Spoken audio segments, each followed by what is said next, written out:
Mamangaidagi laizaraklaba ising ipuching chada yankairomi changda mangkibadagi nong hek chudabaga isingi awaba chawna mayok narapani haina Chief Conservator of Forest Longjam Joykumarna phongdurakli.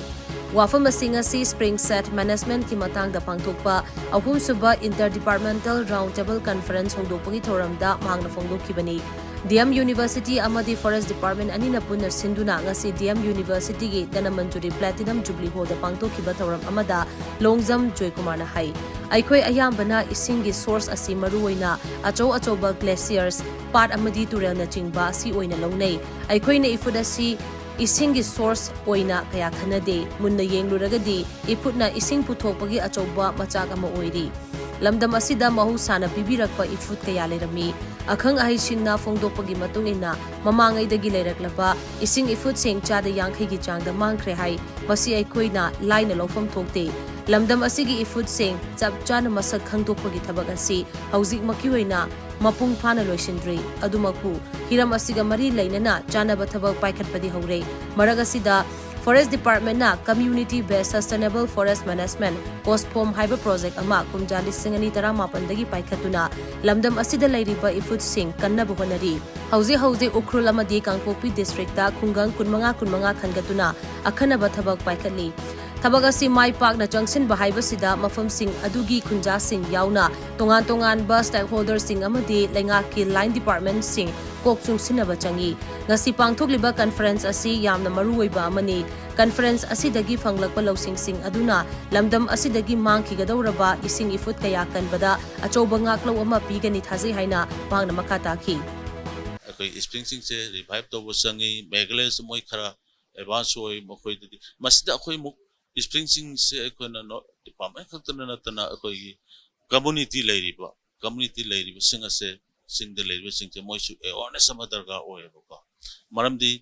spring se si mase makoina either private land oramba yai or community land oramba yai mafam duda akoi phajaba vegetation se restore tor matamda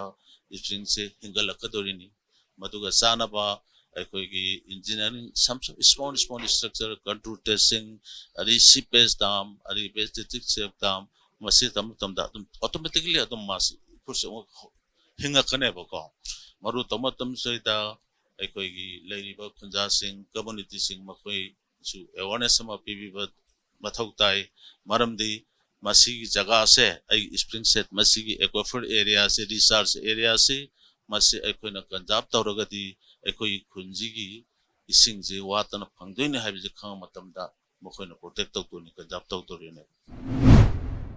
Tawramaduga mari lainana DM University gi Vice Chancellor Professor W Chan Babun hai hauziki matamda myoiba khunaina ising amadi leibak leihau asi ningthina yoktuna thamhodaba taragadi tungda myoibana hingbada achoba safu ama pirakani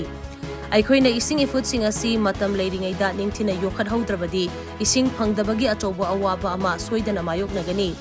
Spring set management ki thabak thoram sing asida kana achoba thodang logani haibasi munna khangdokpa mathau tai masida academic institution gi achoba thodang lei academic institution singda lairiba expert amadi intellectual singa mari lainaba stakeholder ga khutsamnana chatminnaba matamdata thabak sing asi mai pakna pangthokpa ngamgani haina mahangna makhata ki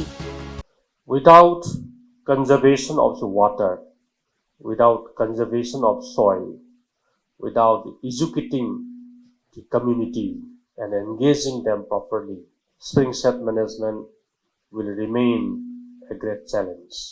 in our society. If we have the proper spring set management, then we are going to address large number of our problems. One is, of course, is the water scarcity. Second one is particularly the soil health. The third thing is all about